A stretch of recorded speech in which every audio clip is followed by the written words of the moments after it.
Hello friends, welcome to commerce की पाठशाला with Sameer sir. आज हम एनपीओ की सीरीज में एक नया सम लेकर आए हैं जिसमें आपको वैरायटी ऑफ एडजस्टमेंट सीखने मिलेगी। तो मैं सम रीड करना स्टार्ट करता हूं। From the following information supplied to you, prepare income and expenditure account for the year ended 31 March 2020 and balance sheet as on that date for Moria Sports Club Thane. सबसे पहले आपके स्पोर्ट्स क्लब का नाम क्या है? Moria Sports Club. ये एक NPO है और थाने इसका लोकेशन है। और सबसे इंपॉर्टेंट बात हमारी कि हमारा ईयर एंडिंग कौन सा है? 31 मार्च 2020। इट मींस हमारा 1920 हमारा करंट ईयर होता है, क्योंकि 20 में क्लोज हो रहा है ना, तो 1920 हमारा करंट ईयर हो गया। इसके पीछे जितने भी ईयर होंगे वो सब प्रीवियस ईयर, जैसे 18 19 ये सब प्रीवियस ईयर। और इसके आगे आने वाले जैसे कि 20 21 ये सब एडवांस ईयर बोलूंगा मैं, या तो फिर नेक्स्ट ईयर बोल सकता हूं इसको। ओके, तो इस बात को ध्यान रखना है। फिर आगे बढ़ता हूं मैं। फिर अब आगे देखोगे तो अभी आपको एक ओपनिंग बैलेंस शीट दी हुई है। जैसा आप जानते हो कि मैं हमेशा सब्सक्रिप्शन के लिए ये वर्किंग नोट इस्तेमाल करता हूं, और जितने भी असेट्स होते हैं जिसके ऊपर एडजस्टमेंट्स होती हैं उनके लिए ये वर्किंग इस्तेमाल करता हूँ। फिक्स असेट्स के लिए जैसे लैंड, बिल्डिंग, प्लांट, मशीन, उनके लिए। ओके, और बाकी सब एडजस्टमेंट्स में ट्राई करता हूँ कि आपके जो सम्स होता है उसी के अंदर करूँ। बहुत सारे सर टीचर्स क्या करते हैं, सब्सक्रिप्शन का वर्किंग सम में है करते हैं, ये भी जो वर्किंग है वो सब सम में करते हैं, बट मैं इसको सेपरेटली करके फिर वर्किंग नोट दिखा के वहाँ पे कंप्लीट करता हूँ। और मैंने प्रीवियस लेक्चर्स में बताया है कि इसको यूज़ कैसे करना है। तो आप अगर नहीं जानते हो तो पहले मेरे पिछले लेक्चर्स देखिए, उसके बाद ये लेक्चर देखिए, तो आपको समझ में आएगा कि एग्जैक्टली ये वर्किंग नोट कैसे यूज़ करनी है। तो लेट मी स्टार्ट क्वेश्चन। सबसे पहले आपको देखो यहाँ पर एक बैलेंस शीट दे दिया है 1 अप्रैल 2019 का, मतलब ये ओपनिंग बैलेंस शीट है। तो ये जो ओपनिंग बैलेंस शीट है इसका मतलब ये है कि इसमें जितना भी बैलेंस होगा वो प्रीवियस ईयर का होगा। प्रीवियस ईयर का क्लोजिंग करंट ईयर का ओपनिंग बन जाता है। तो जो ओपनिंग बैलेंस शीट में हमको इंफॉर्मेशन दी होती है वो सारी कौन सी इंफॉर्मेशन होती है? प्रीवियस ईयर की इंफॉर्मेशन होती है। ओके, तो सबसे पहले देखो उसमें कैपिटल फंड दिया है, फिर bank overdraft for outstanding salary. Capital fund कहाँ पे जाएगा? हम तो लायबिलिटीज में लिख देंगे। बैंक ओवरड्राफ्ट आपको पे करना बाकी है। अब हम इसको हमारी करंट ईयर का जो बैलेंस शीट होता है उसमें लायबिलिटी में दिखा देंगे कि हमको बाबा एक बैंक ओवरड्राफ्ट पे करना बाकी है, 38,000 का है।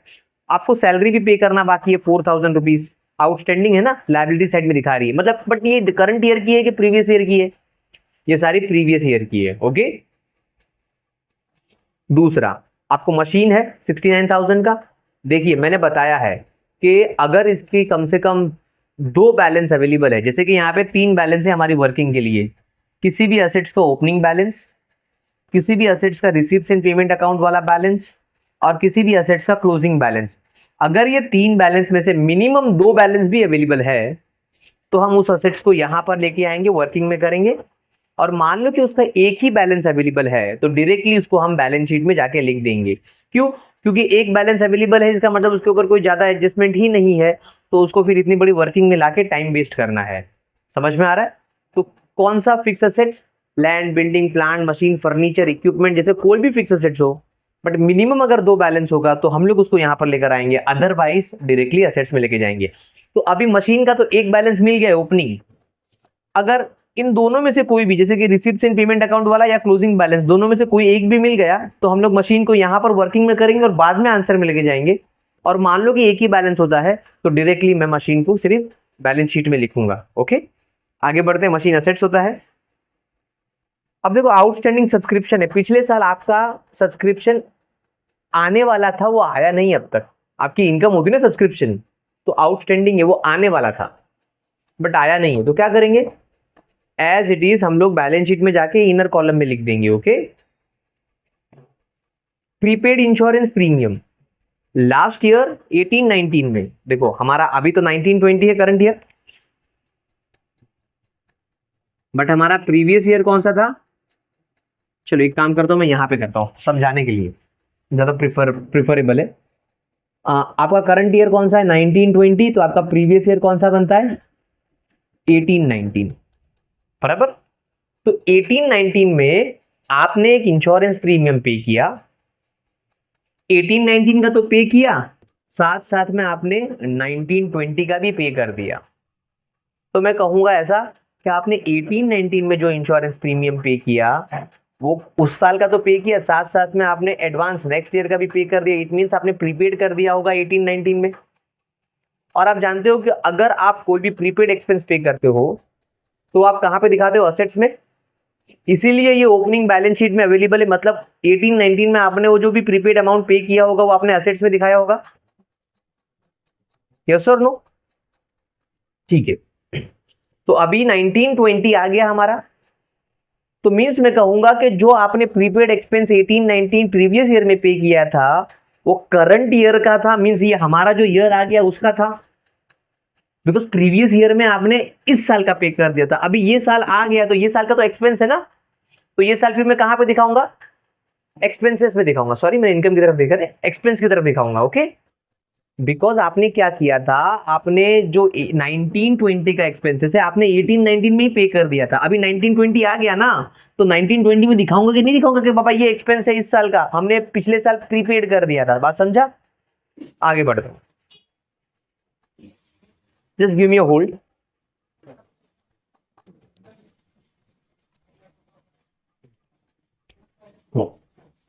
आप समझे ना? ओके, आगे बढ़ते हैं। फिर आपको है फर्नीचर। फर्नीचर आपका क्या होता है? एसेट्स होता है। तो हम लोग उसको, अगर इसके ऊपर कोई भी दो बैलेंस अवेलेबल होगा, मिनिमम दो बैलेंस, तो यहां पर लेकर आएंगे, और नहीं अवेलेबल होगा तो बैलेंस शीट में लिख देंगे। Cash in hand, opening cash नहीं लेंगे, बिकॉज ओपनिंग बैलेंस नहीं हमारी, क्योंकि कैश के दो बैलेंस अवेलेबल होते हैं, ओपनिंग भी है और रिसिप्ट इन पेमेंट अकाउंट में क्लोजिंग भी अवेलेबल होता है। तो मैंने बताया है प्रीवियस लेक्चर में कि हमको फिर इसका सिर्फ क्लोजिंग बैलेंस लेना पड़ता है। ओके, बिकॉज हमारी ये करंट ईयर की बैलेंस शीट में क्लोजिंग बैलेंस ही आते हैं। ओके, आउटस्टैंडिंग लॉकर रेंट, आपको एक लॉकर रेंट की इनकम थी वो आने वाली थी, तो वो भी आपकी इनकम है जो आई नहीं थी प्रीवियस ईयर में। तो हम लोग क्या करेंगे, उसको इनर कॉलम में लिख देंगे। सर इनर कॉलम में क्यों? अगर आ गई होगी तो फिर वो आउटस्टैंडिंग नहीं रहेगी ना, तो वहां से माइनस करना पड़ेगा, और नहीं आई होगी तो वापस उसको कैरी फॉरवर्ड अगले साल तक दिखाना पड़ेगा। मतलब इस साल भी जाएगी फिर वापस अगले साल भी दिखेगी कि आया नहीं है वो इनकम। सेम सब्सक्रिप्शन के साथ भी होगा, जो आउटस्टैंडिंग ऊपर वाला था। मैंने बताया आपको कि उसको बैलेंस शीट में इनर कॉलम में लिख देंगे। अगर आ गया होगा तो माइनस कर देंगे, नहीं आया है तो वापस कि बाबा आना बाकी है ऐसा करके लिखेंगे, और वो वापस अगले साल कैरी फॉरवर्ड होगा। जब तक कि वो आ नहीं जाता तब तक वो कैरी फॉरवर्ड होता रहेगा, होता रहेगा, होता रहेगा। समझे? आगे बढ़ते हैं। अब देखो, मेरा ओपनिंग बैलेंस शीट तो खत्म हो गया, अब मैं आ गया रिसीप्ट्स एंड पेमेंट अकाउंट में। तो यहाँ पे देखोगे तो सबसे पहले आपको देखो वापस 12,000 रुपए का जो ओपनिंग कैश बैलेंस है वही है। मैंने क्या कहा कि कैश ओपनिंग यूज नहीं होता, बिकॉज कैश क्लोजिंग अवेलेबल होता है। देखो पेमेंट साइड में कैरिड डाउन में आपको कैश अवेलेबल है 6,500, 20,000, वो हमारा असेट्स में यूज होने वाला है ना। ओपनिंग के सामने क्लोजिंग अवेलेबल हो तो हमेशा क्लोजिंग लेते हैं, आप जानते हो ना वैसा। तो ओपनिंग क्या होगा? इग्नोर होगा। सब्सक्रिप्शन हमारे पास वर्किंग नोट है, वहां पे लेके जाएंगे। Entrance fees capitalize means capital में जाके ऐड करना है। लॉकर रेंट आपकी इनकम है, बट देखिए लॉकर रेंट पर ऑलरेडी आपने अभी देखा कि ओपनिंग बैलेंस में भी अवेलेबल है, तो ये लॉकर रेंट आपकी इनकम तो है, इनकम में तो दिखाएंगे। बट ये जो आपको आया है 1,500, इसके अंदर एक लाइन छोड़ना पड़ेगा, बिकॉज ऑलरेडी उसका ओपनिंग बैलेंस भी अवेलेबल है। तो एडजस्टमेंट है मान के चलने का, कि वो एडजस्टमेंट ही एक तरीके से, वो आगे जाके मैं बताऊंगा कैसे। बट आप समझ के चलो कि अगर किसी इनकम का ओपनिंग बैलेंस अवेलेबल हो तो आपको क्या करना है, एक लाइन जब आप लिखोगे तो आपको एक इनर कॉलम में लिख के एक लाइन छोड़ देना है, मान के चलना है कि वो एडजस्टमेंट है। ओके, आगे डोनेशन, डोनेशन आपकी इनकम है, बट जब वहां पे वर्ड कैपिटलाइज दे दिया हो तो अभी क्या करना पड़ेगा? कैपिटल में ऐड करना पड़ेगा। अदरवाइज वो इनकम होती, बट वहां पे कैपिटलाइज लिख दिया है तो आपको उसको कैपिटल में ऐड करना पड़ेगा। जैसे लैंड लिख दिया हो, बिल्डिंग लिख दिया हो, कंप्यूटर लैब लिख दिया हो, कोई स्पेसिफिक डोनेशन होती है तो लायबिलिटी, खाली डोनेशन लिखा होता है तो इनकम होती है। ओके, आगे बढ़ते नेक्स्ट। अब आगे पेमेंट साइड में। पेमेंट साइड में देखो आपने बैंक ओवरड्राफ्ट 38,000 का पेमेंट दिखा रहा है, मीन्स आपका देखो ऊपर लायबिलिटी बाकी था, वो आपने यहाँ पे पे किया। चाहो तो दोनों आपस में कैंसिल हो जाएगा, बिकॉज यहाँ पे भी 38 है लायबिलिटी में और यहाँ पे भी 38 है पेमेंट में। सेम पेमेंट कर दिया तो कैंसिल कर दोगे चलेगा, नहीं लिखोगे चलेगा। हाँ, जैसे यहाँ पे 36 पे किया होता तो मुझे दिखाना पड़ता लायबिलिटी में 38 था, 36 पे किया, 2 बाकी है। बट यहाँ पर सेम अमाउंट है ना, तो आप नहीं लिखोगे बैंक ओवरड्राफ्ट तो भी चलेगा, बिकॉज वहां पे 38 बाकी था, यहाँ पे 38 पे कर दिया तो कैंसिल हो जाएगा। ओके, आगे सैलरी आपकी एक्सपेंसेस है, बट देखो इसकी आउटस्टैंडिंग सैलरी थी हमारी ओपनिंग लायबिलिटी में। मैंने अब भी कहा कि किसी भी इनकम का या एक्सपेंसेस का अगर ओपनिंग बैलेंस अवेलेबल हो तो मान के चलो कि वो एडजस्टमेंट है, तो जब आप ये सैलरी लिखोगे तो आप इनर कॉलम में लिख के एक लाइन छोड़ दोगे। ओके, क्या होगा आगे वो मैं आगे बताऊंगा, डोंट वरी। इंश्योरेंस प्रीमियम, इसका भी ओपनिंग बैलेंस शीट में अवेलेबल था तो एक लाइन छोड़ेंगे, और आपका एक्सपेंडिचर है। इंटरेस्ट आपका एक्सपेंसेस है, कोई एडजस्टमेंट नहीं है तो आउटर कॉलम। रिफ्रेशमेंट एक्सपेंस आपका एक्सपेंस है, कोई एडजस्टमेंट नहीं है तो आउटर कॉलम। अब देखो फर्नीचर, ओपनिंग बैलेंस में भी फर्नीचर था और closing receipt and payment account में भी फर्नीचर है। पेमेंट किया उसका मतलब ये है कि आपने इस साल एक फर्नीचर खरीदा है। रिसिप्ट एंड पेमेंट अकाउंट हमेशा करंट ईयर का होता है, तो आपने करंट ईयर में एक फर्नीचर खरीदा है और आपके पास ऑलरेडी एक ओपनिंग फर्नीचर भी था। तो मैंने क्या कहा कि कोई भी असेट्स का अगर 2 बैलेंस भी अवेलेबल हो तो वो असेट्स को हम लोग वर्किंग में लेके आ जाएंगे। ओके, तो फिर फर्नीचर को मैं यहाँ पे लिखूंगा, बट मशीन का अब तक मुझे नहीं मिला है, आगे देखते हैं। फिर आपको देखो बैलेंस कैरिड डाउन है, cash in hand, cash at bank. जैसे मैंने बताया कि आपको ये क्लोजिंग कैश बैंक है, और क्लोजिंग कैश बैंक आपको कहाँ पे दिखाना है, असेट्स में दिखाना है। अब आ जाते हैं एडजस्टमेंट्स पर। तो सबसे पहले एडजस्टमेंट कहता है कि आपको सब्सक्रिप्शन जो रिसीव किया है आपने रिसिप्ट एंड पेमेंट अकाउंट में 1,05,000, उसमें इंक्लूड है 3,000 रुपीज फॉर 18-19। देखो आपका 18-19 का कोई सब्सक्रिप्शन आने वाला था, है ना, आपको ओपनिंग बैलेंस शीट में भी अवेलेबल है कि आपका कितना बाकी था। देखो आने वाला 8,000 आने वाला था, उसमें से आपको जो रिसिप्ट एंड पेमेंट में 1,05,000 मिला है ना, उसके अंदर 8,000 तो नहीं, ये 3,000 है। मतलब जो 8,000 था वहां से 3,000 आया। ओके, और वो 3,000 आपके रिसिप्ट एंड पेमेंट अकाउंट में इंक्लूड हो गया। क्या करना है, हमारे पास वर्किंग है, डोंट वरी, हम लोग वर्किंग में करेंगे, आपका आंसर इजीली निकल जाएगा, डोंट वरी। आउटस्टैंडिंग सब्सक्रिप्शन 19-20, आपका करंट ईयर का भी एक सब्सक्रिप्शन है जो आने वाला है 14,000। आया नहीं है, आने वाला है, आउटस्टैंडिंग है, करंट ईयर का 19-20 लिखा है ना। क्या करना है, डोंट वरी, हमारे पास वर्किंग नोट है, वहां से आंसर निकल जाएगा। अब कहता है कि 31 मार्च 2020 को आपने वापस एक इंश्योरेंस प्रीपेड कर दिया 2,500 का, तो जो भी प्रीपेड रहेगा वो माइनस करना पड़ेगा। तो अभी क्या करेंगे हम लोग, प्रीपेड पे प्रीपेड इंश्योरेंस जब लिखेंगे तो उसके ऊपर एक और एडजस्टमेंट आ गई, मीन्स 2 स्टार हो गए, 2 मार्किंग हो गई। आपको मार्क कर लेना अगर आपके पास बुक है तो। एक तो ओपनिंग बैलेंस में उसका बैलेंस अवेलेबल है और एक नया यहाँ पर एडजस्टमेंट आ गई, तो 2 एडजस्टमेंट्स हो गई। मैंने कहा है ना कि किसी भी इनकम और एक्सपेंसेस का अगर कोई ओपनिंग बैलेंस अवेलेबल है तो मान के चलो कि वो एडजस्टमेंट है, तो वो एक एडजस्टमेंट हो गई और ये एडजस्टमेंट हो गई, तो कितनी हो गई, 2 एडजस्टमेंट हो गई। मैंने बताया है बहुत बार फाइनल अकाउंट में भी कि जब 2 एडजस्टमेंट हो तो आपको कितनी लाइन छोड़नी है, 3 लाइन। पहली एडजस्टमेंट के लिए 1 लाइन, और उसके बाद जितनी भी एडजस्टमेंट ऐड होगी हर एक के लिए 2-2 लाइन। ओके, तो यहाँ पे टोटल 3 लाइन छोड़नी होगी। आपको डेप्रिशिएट करना है फर्नीचर 3,000 रुपीज से, डोंट वरी, हमने फर्नीचर को यहाँ पर लेकर आ रहे हैं, वर्किंग में तो हो जाएगा। और आपको कहता है कि आपका लॉकर रेंट आउटस्टैंडिंग है 19-20 का 400 रुपीज, आपका लॉकर रेंट का भी एक एडजस्टमेंट आ गया, तो सेम लॉकर रेंट के साथ भी करना पड़ेगा। एक तो ऑलरेडी वो ओपनिंग में अवेलेबल है तो वो एडजस्टमेंट, दूसरी यहाँ पे एडजस्टमेंट के फॉर्म में है एडिशनल इन्फॉर्मेशन में, तो वो भी एडजस्टमेंट। तो 2 एडजस्टमेंट लॉकर रेंट पे भी हो गई, तो उसकी भी 3 लाइन छोड़नी पड़ेगी। ओके, ठीक है, हाँ कंप्लीट हुआ। अब यहाँ पे सारी एडजस्टमेंट्स कंप्लीट हो गई है, अभी मुझे क्या करना है, कंप्लीट करना है अपना सम। तो let me start your sum. Okay, तो चलिए हम पोस्टिंग कंप्लीट करते हैं।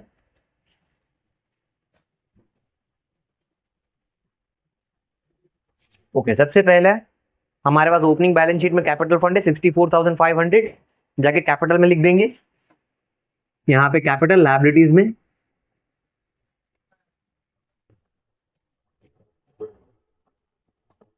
64,500 इनर कॉलम, बिकॉज आप जानते हो अभी इसमें सरप्लस है, बहुत सारी चीजें ऐड लेस होगी ना। फिर आपको बैंक ओवरड्राफ्ट है, मैंने कहा नहीं पे लिखना है आपको, क्योंकि यहाँ पे 38,000 बाकी था और पेमेंट में जाके चेक करो तो 38,000 का पेमेंट भी किया हुआ है। Okay, outstanding salary inner column में लिखना है आपको, बिकॉज आपका प्रीवियस ईयर का सैलरी पे करना बाकी है। तो मैं यहाँ पे 4-5 लाइन छोड़कर नीचे लिखूंगा, बिकॉज आप जानते हो ऊपर मुझे बहुत सारी चीजें ऐड लेस करनी है। और एक लाइन में इनर कॉलम में लिख के छोड़ूंगा। मैंने अभी बताया कि जितने भी ओपनिंग बैलेंस शीट में आपकी एक्सपेंसेस और इनकम होगी वो सब इनर कॉलम में ही लिखना है। वापस रिपीट कर देता हूं, जितनी भी ओपनिंग बैलेंस शीट में आपकी इनकम और एक्सपेंसेस होगा ओपनिंग बैलेंस शीट में, तो आपको वो सब इनर कॉलम में ही लिखना है। उसके बाद आपको मशीन आता है, तो मशीन का कोई भी बैलेंस नहीं था, खाली एक ही बैलेंस अवेलेबल था पूरे सम में, और कोई एडजस्टमेंट भी नहीं है उसको, तो डायरेक्टली हम लोग बैलेंस शीट में लेके जाएंगे, उसको वर्किंग में लिखने की जरूरत नहीं है। ओके, तो और अमाउंट है 69,000। तो मशीन,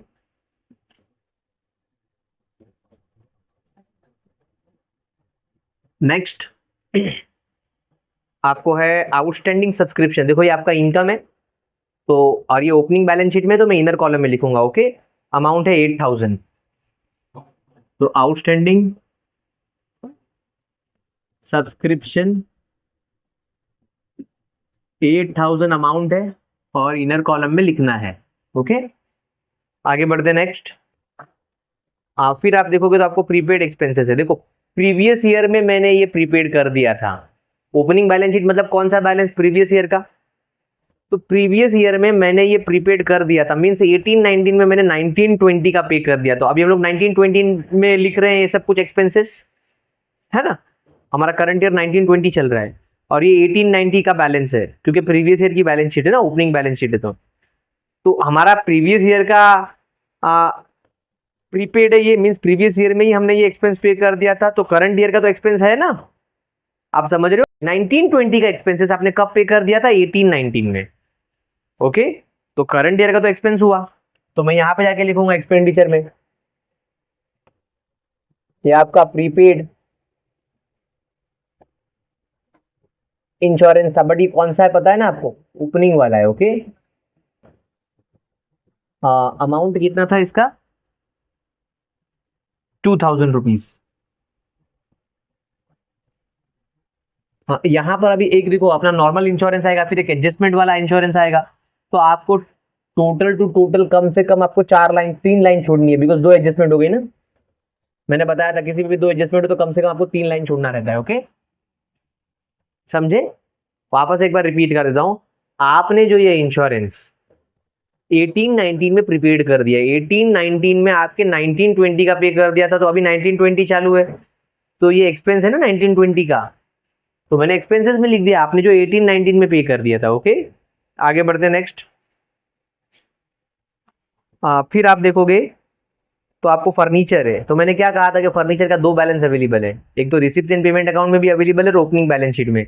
किसी भी असेट्स का अगर 2 बैलेंस अवेलेबल है, फिक्स असेट्स का, land building plant machine equipment जैसे असेट्स का, तो हम उसको कहाँ पे लेके जाएंगे, वर्किंग में। और ये बैलेंस कौन सा था, ओपनिंग बैलेंस शीट से मिला था, तो ओपनिंग बैलेंस था, तो ओपनिंग बैलेंस के सामने लिख दूंगा, और अमाउंट है इसका 15,000। तो देखो यहाँ पे पहले मैं फर्नीचर डाल दूंगा कि अभी फर्नीचर का मैं एडजस्टमेंट कर रहा हूँ, मीन्स बैलेंस लिख रहा हूँ, और ये था 15,000। आगे बढ़ता हूँ नेक्स्ट।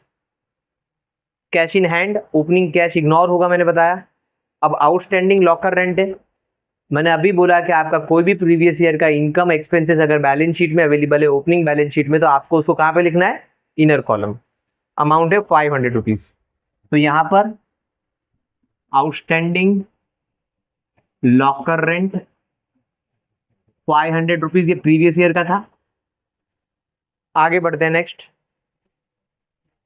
अब हमने ओपनिंग बैलेंस शीट का इंफॉर्मेशन डाल दिया, मैंने क्या किया, जो भी ओपनिंग बैलेंस शीट में हमारे इनकम एक्सपेंसेस थे उनको इनर कॉलम में लिख दिया, और जो भी हमारी लायबिलिटीज थी उसको मैंने एज इट इज कैपिटल जैसे, और कोई भी असेट्स का अगर 2 बैलेंस अवेलेबल है फिक्स असेट्स का, तो उसको मैं वर्किंग में लेके आऊंगा, और पूरे सब में एक ही बैलेंस अवेलेबल है तो सीधा आपको असेट्स में जाके लिख दूंगा। ओके, अब आ गए हम लोग रिसीप्ट्स एंड पेमेंट अकाउंट में।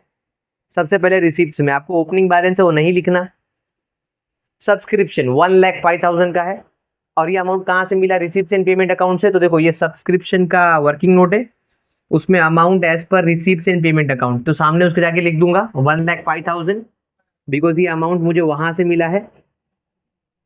ओके, आगे बढ़ते हैं नेक्स्ट। फिर आप देखोगे तो आपको prepaid insurance sorry entrance fees है, कैपिटलाइज करना है, तो जाके कैपिटल में ऐड कर दूंगा, अमाउंट है 9300, तो ऐड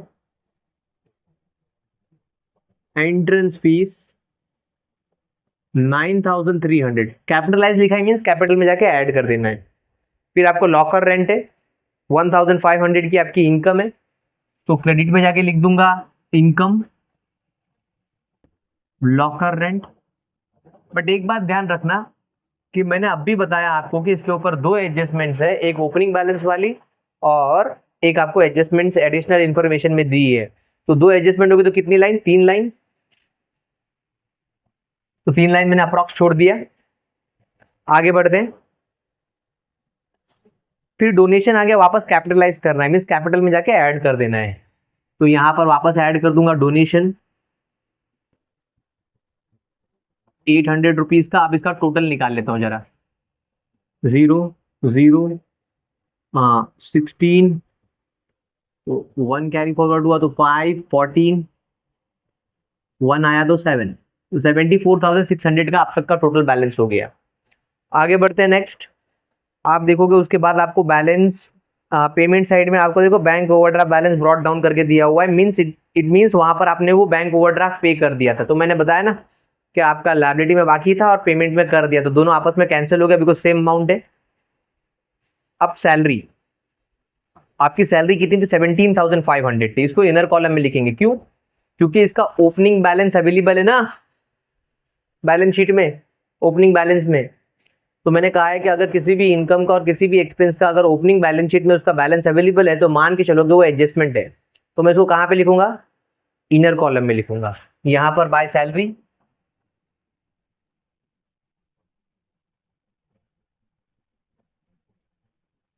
क्या अमाउंट था इसका सैलरी का, 17,500। ओके,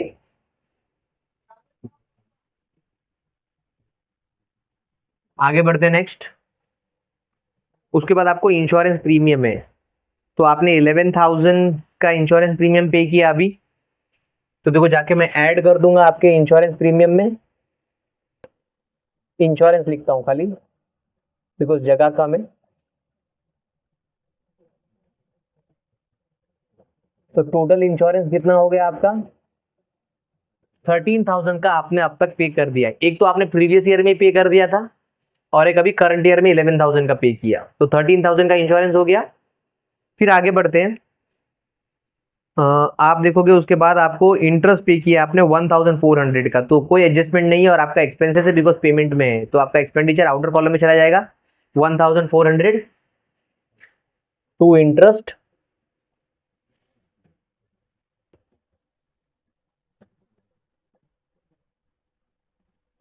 ओके, नेक्स्ट आगे बढ़ते हैं। रिफ्रेशमेंट एक्सपेंस 4,200 सेम, कोई एडजस्टमेंट नहीं है तो आउटर कॉलम।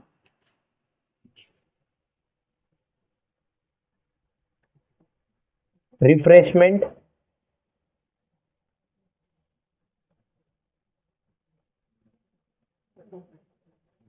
4,200 का। नेक्स्ट आगे बढ़ते हैं। आपको फर्नीचर है, अब ये फर्नीचर आपको ऑलरेडी वर्किंग में है तो वर्किंग में ही लेके जाना है, ओके, बिकॉज दो बैलेंस अवेलेबल है ना, इसका हमने पहले डिसाइड कर लिया था कि जिसका दो बैलेंस अवेलेबल होगा वो हम लोग वर्किंग नोट में सॉल्व करेंगे। तो यहाँ पर फर्नीचर आपको कहाँ से मिल रहा है, ये रिसिप्ट एंड पेमेंट अकाउंट में, इट मीन्स आपने ये परचेज किया है करंट ईयर में। तो देखो amount as per receipt and payment account, RNP का मतलब रिसिप्ट एंड पेमेंट अकाउंट 30,000 का। ओके, अब इसको टोटल कर लेंगे बिकॉज टोटल अवेलेबल है ना यहाँ पर। तो अब तक आपका फर्नीचर कितने का हो गया, 45,000 का, एक ओपनिंग था और एक अभी परचेज किया था रिसिप्ट एंड पेमेंट अकाउंट में। फिर हम आगे बढ़ते हैं। अब आपको क्लोजिंग बैलेंस कैरेड डाउन आ गया है, मतलब वो क्लोजिंग कैश है और क्लोजिंग कैश इन हैंड और कैश एट बैंक है। तो ये हमारा असेट से हम दिखा देंगे, cash in hand, cash at bank 6,500 और 20,000। तो यहाँ पर cash in hand 6,500, cash at bank 20,000,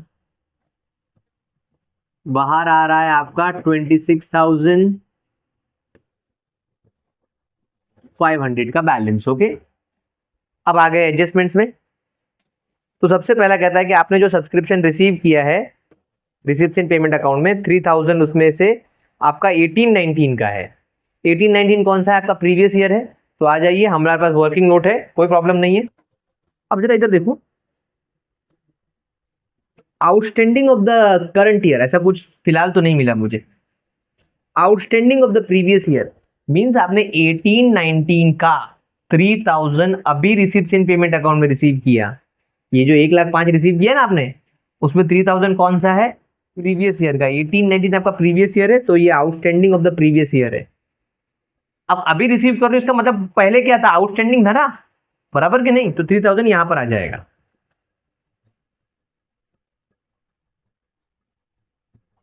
outstanding of the previous year के सामने। ओके, अब जरा देखो, सोचो क्या आपका आउटस्टैंडिंग कितना था प्रीवियस ईयर में? बिकॉज वो प्रीवियस ईयर का बैलेंस है ना, 8000 रुपीज, करेक्ट। आपका ये जो आउटस्टैंडिंग है वो कौन सा बैलेंस है? प्रीवियस ईयर का बैलेंस है। आपका प्रीवियस ईयर में आपका 8000 रुपए अभी भी आने वाले थे, बट आए कितने? ओनली 3000। तो मैं यहां पे लिख दूंगा लेस रिसीव्ड। हमने रिसीव तो किए बट पूरे 8000 नहीं किए, सिर्फ 3000 किए। तो 3000 तो रिसीव कर लिए, तो अभी भी कितना आउटस्टैंडिंग है प्रीवियस ईयर का? 5000। ओके, आपका प्रीवियस ईयर का अभी भी कितना बाकी है? 5000। 8000 बाकी था, 3000 आ चुका है, और हमारे वर्किंग के हिसाब से वो outstanding of the previous year में लिखना पड़ता है। और ये वर्किंग के हिसाब से यहाँ पे माइनस का साइन है, तो माइनस का साइन मैंने यहाँ पर दिया। आगे बढ़ते नेक्स्ट। उसके बाद आप देखोगे तो उसी एडजस्टमेंट में आपको कहता है कि आपको आउटस्टैंडिंग है सब्सक्रिप्शन, अभी भी कोई सब्सक्रिप्शन आने वाला है, बट ये 19-20 का है, 14,000। 19-20 कौन सा आपका करंट ईयर है? तो करंट ईयर का भी आपका आउटस्टैंडिंग है 14,000। तो आ जाइए हम वर्किंग में। देखिए, वर्किंग में outstanding of the current year लिखा हुआ है। करंट ईयर मतलब 18-19 ना, 14,000। अच्छा, इसको प्लस करना है कि माइनस? प्लस करना है, और नीचे वाला माइनस करना है। अब उसके बाद कोई एडजस्टमेंट है? नहीं, उसके बाद कोई एडजस्टमेंट नहीं है। मीन्स यहाँ पे कोई बैलेंस नहीं था, यहाँ पे कोई बैलेंस नहीं था। अब फाइनल आंसर आ जाएगा। इसमें से मैं 14 में से 3 माइनस करता तो 11,000, 11,000 इसमें ऐड करता तो 1,000, 1,11,000, 1,16,000 हो जाएगा, करेक्ट। टोटल कितना हो जाएगा? 1,16,000 इसका सबका, ये प्लस और ये माइनस, बिकॉज इसका बैलेंस तो अवेलेबल ही नहीं था। अब देखो कैसे आपको पोस्टिंग करना है, बिकॉज कोई एडजस्टमेंट नहीं है, तो आप इसकी पोस्टिंग करके इसको कंप्लीट कर देना है। यहाँ पे कुछ भी नहीं लिखा, यहाँ पर जो ए लिखा है ना, ए फॉर असेट्स होता है, और यहाँ पे एल फॉर लायबिलिटी होती है। ओके, तो यहाँ पे जो बैलेंस है असेट्स के सामने, वो आपका असेट्स में लिखना है। तो कौन सा बैलेंस था? Outstanding of the current year. कौन सी चीज है ये? सब्सक्रिप्शन। तो मैं यहाँ पे जाके लिख दूंगा आउटस्टैंडिंग सब्सक्रिप्शन।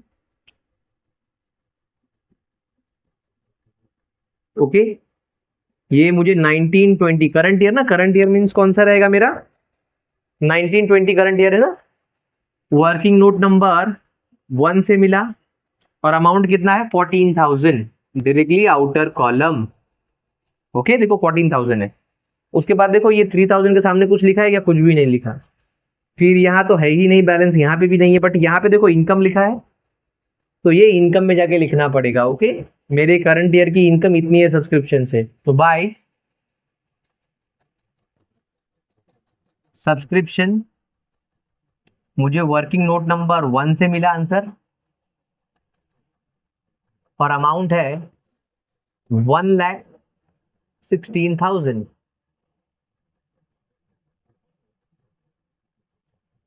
ओके, आगे बढ़ते नेक्स्ट। तो ये सब्सक्रिप्शन की पूरी वर्किंग नोट कंप्लीट हो गई।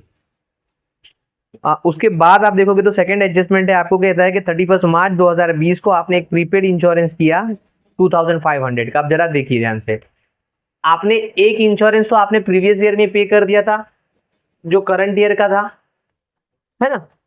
तो आपने प्रीवियस ईयर में पे कर दिया था, जो करंट ईयर का एक्सपेंस था, तो मैंने करंट ईयर में जाके लिख दिया था 2,000। और करंट ईयर में आपने 11,000 का पेमेंट और किया, पेमेंट में से निकाला हमने, टोटल 13,000 का। बस मालूम पड़ रहा है बाद में कि इसमें जो आपने 11,000 का पे किया है ना, उसके अंदर 2,500 का आपने और प्रीपेड कर दिया, मींस आने वाले ईयर का पे कर दिया है, दैट इज 2021 का पे कर दिया, नेक्स्ट ईयर का पे कर दिया है। तो हमारा जो अकाउंट होता है वो कहता है बाबा ना प्रीवियस ईयर का चाहिए ना हमको कोई एडवांस ईयर का चाहिए, हमको सिर्फ करंट ईयर का चाहिए। तो आप जो 2500 पे कर दियो वो तो प्रीपेड है, मींस वो 2021 का है, तो वो यहाँ से माइनस करना पड़ेगा, करेक्ट। तो आप सवाल उठाओगे कि अरे सर तो फिर ये प्रीवियस ईयर का क्यों लिखा है? अरे वो प्रीवियस ईयर में करंट ईयर का पे, मतलब प्रीवियस ईयर में हमने 1920 का पे कर दिया था और 1920 अभी हमारा करंट ईयर है ना, तो वो करंट ईयर का एक्सपेंसेस है, इसीलिए मैंने यहाँ पे लिखा है। ओके, तो यहाँ पे प्रीपेड माइनस कर दूंगा, प्रीपेड इंश्योरेंस 2500, तो बाहर आ जाएगा मेरा 10,500 का बैलेंस। ओके, समझ में आ गया। अब हर एडजस्टमेंट की दो इफेक्ट होगी, बिकॉज ये वर्किंग में नहीं है, वर्किंग में तो आपको कोई दो एडजस्टमेंट देखना ही नहीं है, खाली वर्किंग को फॉलो करना है, ऑटोमेटिक आपको आंसर मिल जाएगा, कुछ सोचना नहीं है दो इफेक्ट, सिंगल इफेक्ट के बारे में, दो इफेक्ट के बारे में, बिकॉज वर्किंग ऐसा बनाया है कि ऑटोमेटिक आपको सब जगह आंसर लेके चले जाएगा वो। बट ये वर्किंग नोट नहीं है, ये हमने नॉर्मली एडजस्टमेंट की है, तो हर एडजस्टमेंट की कितनी इफेक्ट होती है? दो इफेक्ट। तो अब प्रीपेड क्या होता है? आपका असेट्स होता है। कैसे? बिकॉज आपने एडवांस में पे कर दिया, आपका पैसा है बस किसी और के पास पड़ा हुआ है, यस और नो, और पैसा हम लोग कहाँ पे लिखते हैं? असेट्स में। तो यहाँ पे आ जाएगा प्रीपेड इंश्योरेंस,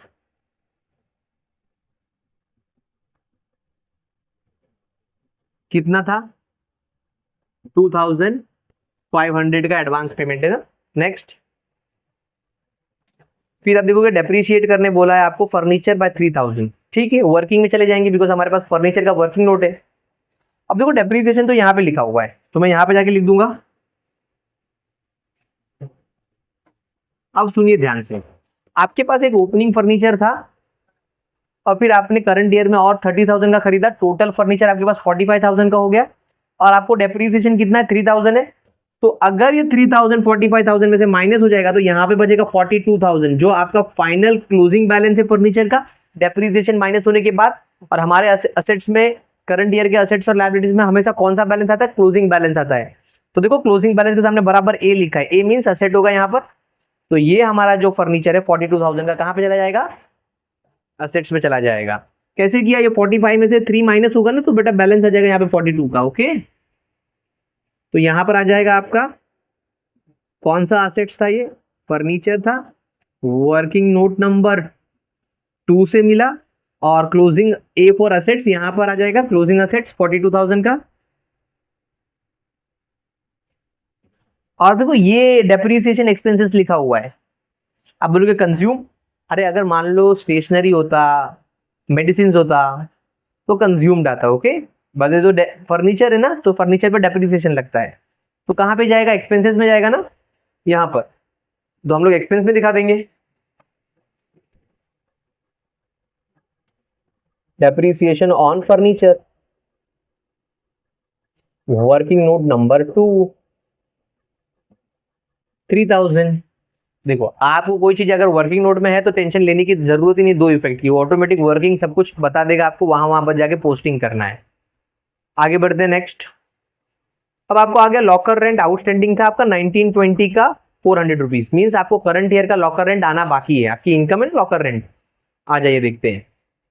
अब देखिए यहाँ पे लॉकर रेंट है और आपको प्रीवियस ईयर का लॉकर रेंट देखो यहाँ पे ऑलरेडी अवेलेबल है, बट वो तो प्रीवियस ईयर का है, करंट ईयर का तो नहीं है ना। ओपनिंग बैलेंस शीट में कौन सा बैलेंस होता है? प्रीवियस ईयर का बैलेंस होता है। ध्यान से सोचना। और आपको लॉकर रेंट करंट ईयर में कितना मिल रहा है? 1500। मींस ये जो 1500 आपको अभी रिसीव्ड इन पेमेंट अकाउंट में से मिला है, तो यहां का जो 500 बाकी था पहले का, वो इसमें आया होगा। मैं एक एग्जांपल से क्लियर करता हूं आपको।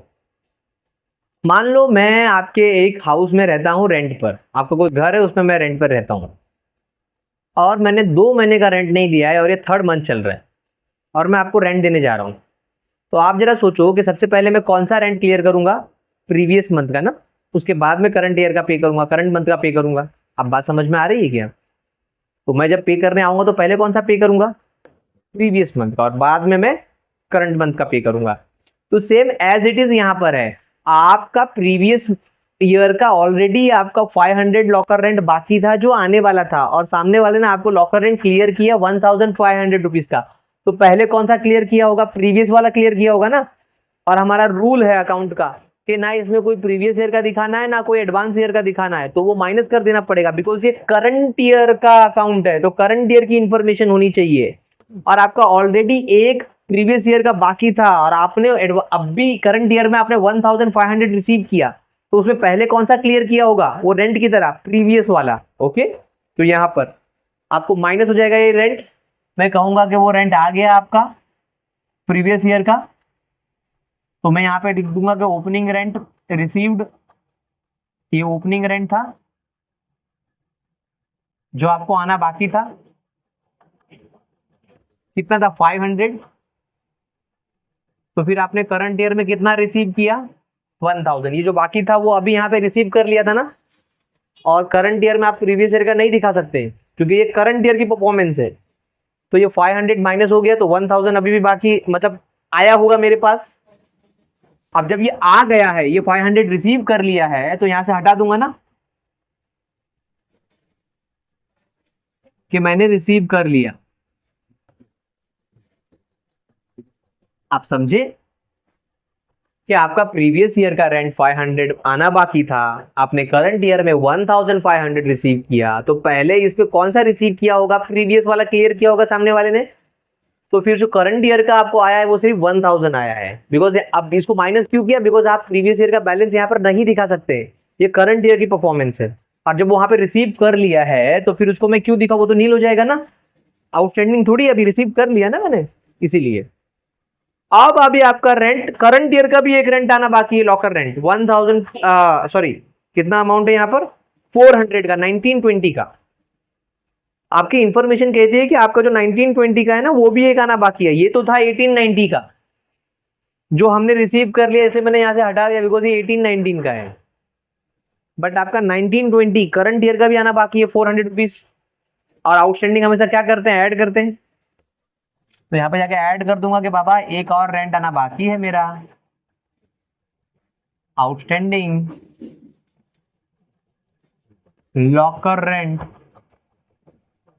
400 रुपीज। तो आपकी टोटल इनकम कितनी हुई है रेंट से? 1400 की बेसिकली। बात समझे? करंट ईयर का इतना था और इतना आना बाकी है, तो इस साल आपने सिर्फ 1400 कमाया है। और पैसा जो भी आना बाकी है आपका आउटस्टैंडिंग, अगर कोई आउटस्टैंडिंग इनकम होती है तो वो आपका असेट होता है। आउटस्टैंडिंग एक्सपेंस होता है तो लायबिलिटी, बिकॉज पे करना है। बट आउटस्टैंडिंग इनकम होती है तो आपका असेट होता है कि फ्यूचर में पैसा आने वाला है ना मेरे को, एक तरीके से डेटर है वो आपका। ओके, तो यहां पर आउटस्टैंडिंग लॉकर रेंट, अब ये करंट ईयर का है ना, 1920 का आना बाकी है 400 रुपीज। ओके, अब यहां पर सारी एडजस्टमेंट कंप्लीट होती है, एक छोड़कर। एडजस्टमेंट तो नहीं है, बट यहां पर देखिए सैलरी आपका 4000 प्रीवियस ईयर का आउटस्टैंडिंग है, मींस प्रीवियस ईयर में आपको 4000 रुपीज पे करना बाकी था। सर प्रीवियस ईयर में कैसे? अरे ये ओपनिंग बैलेंस शीट से मिला है ना, और ओपनिंग बैलेंस शीट सारी कौन सी इंफॉर्मेशन है? प्रीवियस ईयर की। तो प्रीवियस ईयर का आपका कितना बाकी है? 4000। अब ध्यान से सुनना, आपने करंट ईयर में कितना पे किया salary? Oh I am very sorry, मैंने सैलरी इनकम में लिख दिया है गलती से, आई एम वेरी सॉरी। मुझे एक्सपेंडिचर में लिखना है ना salary, I am very sorry, very sorry.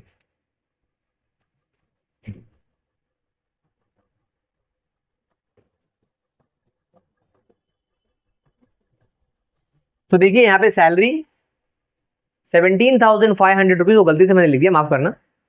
तो जो सैलरी है 17,500 रुपीज, आपने करंट ईयर में कितना पे किया? 17,500 रुपीज। ओके, मैं चेक कर लेता हूँ अमाउंट। हाँ बराबर है। अब 17,000 आपने करंट ईयर में पे किया है, बट आपका प्रीवियस ईयर का ऑलरेडी बाकी था 4,000, तो पहले आपने कौन सा पे किया होगा? प्रीवियस ईयर का पे किया होगा। वही लॉजिक जो आपने लॉकर रेंट पे लगाया, वही लॉजिक यहाँ पे भी सेम लगेगा कि जब सैलरी बाकी था तो मैं पे कर रहा हूँ, तो मैं पहले कौन सा पे करूंगा अपने एम्प्लॉय को? जो उनका प्रीवियस ईयर का बाकी है ना। तो मैं प्रीवियस ईयर का उनका कितना बाकी था? 4,000 बाकी था, तो पहले मैंने ये पे कर दिया, तो मैं यहाँ पे लिख दूंगा लेस पेड मैंने पे कर दिया तो यहाँ पे नील कर दूंगा, और जब मैंने पे कर दिया ना तो वो प्रीवियस ईयर का था ना, तो यहाँ पे जाके लिख दूंगा प्रीवियस ईयर, या खाली लिख देता हूँ पेड, बिकॉज जगह नहीं है। या मैं एक लाख काम करता हूँ, यहाँ पे प्रीवियस ईयर लिखने की कोशिश करता हूँ, या ओपनिंग लिखता हूँ, ओपनिंग सैलरी, ये ज्यादा सही लगेगा, आपको समझ में आएगा। ओपनिंग सैलरी लिखता हूँ।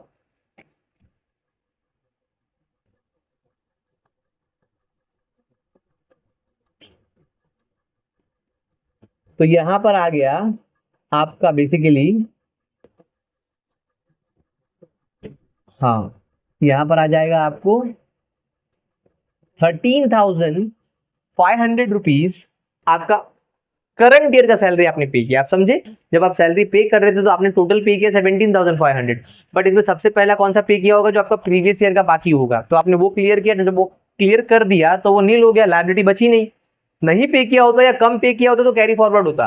कम पे किया, ऐसा कुछ इन्फॉर्मेशन नहीं कि 2,000 पे किया प्रीवियस ईयर का, 1,000 पे किया, तो मैं मान के चलूंगा कि सबसे पहले जब मैं पे किया होगा तो कौन सा पे किया होगा, आपका प्रीवियस ईयर का पे किया होगा, दैट इज 4,000 कंप्लीट पे किया रहेगा। क्योंकि सब में दिया नहीं है कि कितना पे किया, तो मैं मान के चलूंगा कि पूरा पे कर दिया मैंने।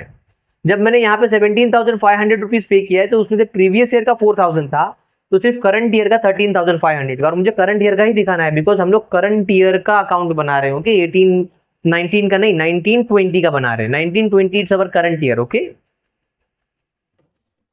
अब मैं फाइनली सब कुछ हो चुका है तो क्या कर दूंगा, क्लोज कर दूंगा। ओके, क्लोज करने में कैसा है, सबसे पहले बड़ा बैलेंस ढूंढना पड़ेगा कि दोनों में से बड़ा बैलेंस कहां पर है। तो मैं पेंसिल से नीचे लिख दूंगा, बाद में उसको फिर पेन से लिख लूंगा कि जो भी बड़ा बैलेंस रहेगा दोनों तरफ, और छोटा बैलेंस क्या हो जाएगा, माइनस। तो देखिए यहां पर आपका टोटल बैलेंस आ रहा है 1,17,400। अब यहाँ पे चेक कर लेते हैं, थोड़ा आमने सामने दिखे तो अच्छा लगेगा। 0 0 9 10 11 16, 1 कैरी फॉरवर्ड हो गए, तो ये हो गया 2 6 7 8 9 12, 1 कैरी फॉरवर्ड हो गया तो 2 3, तो यहाँ पे 32,600 रुपीज आ रहा है, और वहां पे 1,17,400। तो बड़ा बैलेंस दोनों तरफ 1,17,000। अब ये पेन से लिख लेंगे ना, तो 1,17,400। अब छोटा बैलेंस माइनस कर लूंगा, 0 0, 14 में से 6 गया तो 8, यहाँ पे बचे 6 तो बचे 4, और 3 गए तो यहाँ पे बचे 8, 84,800। अब ये क्या है, ये आपका डेफिसिट है या सरप्लस है, तो आपकी इनकम ज्यादा है ना, तो ये क्या होगा फिर, सरप्लस होगा। इनकम ज्यादा है तो surplus, it's like a profit. Okay, तो मैं यहाँ पे जाके सरप्लस लिख दूंगा, सरप्लस कैरिड डाउन। अब ये क्या कर दूंगा, सरप्लस जाके ऐड कर दूंगा। ओके, बिकॉज सरप्लस कैपिटल को बढ़ा देगा ना, डेफिसिट होता तो माइनस करते थे, तो यहां पर जाके ऐड कर दूंगा सरप्लस 84,800। अब ऐड करके फाइनली यहाँ पर 0 0 14, 1 कैरी फॉरवर्ड होगा तो 9 हो गए, और 9, और यहाँ पर आ गया 7 7 7 14 और एक 15। तो आपका यहाँ पे टोटल बैलेंस आ रहा है आपका 1,59,400। ओके, अब इसको टोटल करेंगे तो यहाँ पे भी सेम टोटल आ जाएगा 1,59,400, बिकॉज यहाँ पे कुछ भी नहीं है ना, नील है, ये इंफॉर्मेशन ही नहीं है। ओके, अब वहां पे भी अगर सेम आता है तो बैलेंस शीट कंप्लीट होती है, अगर नहीं सेम आता है तो कुछ ना कुछ मिस्टेक होगा, देखते हैं। 0, वापस 0, फिर 0 5 5 5 10 10, और ये 14, तो 1 कैरी फॉरवर्ड हो गया, 10 हो गए, 15 15, और ये 6 21 25 26 27 28 29, तो यहाँ पर आ गया 9, 2 कैरी फॉरवर्ड हो गए, तो ये हो गया 8 9 10 11 11, और ये आ गया 15। तो 1,59,400 यहाँ पर हमारा सम कंप्लीट होता है एनपीओ का। और माफ़ी चाहता हूँ, वो सैलरी मैंने क्रेडिट में लिख दिया, वो ध्यान नहीं रहा इसीलिए। Okay, thank you so much, bye.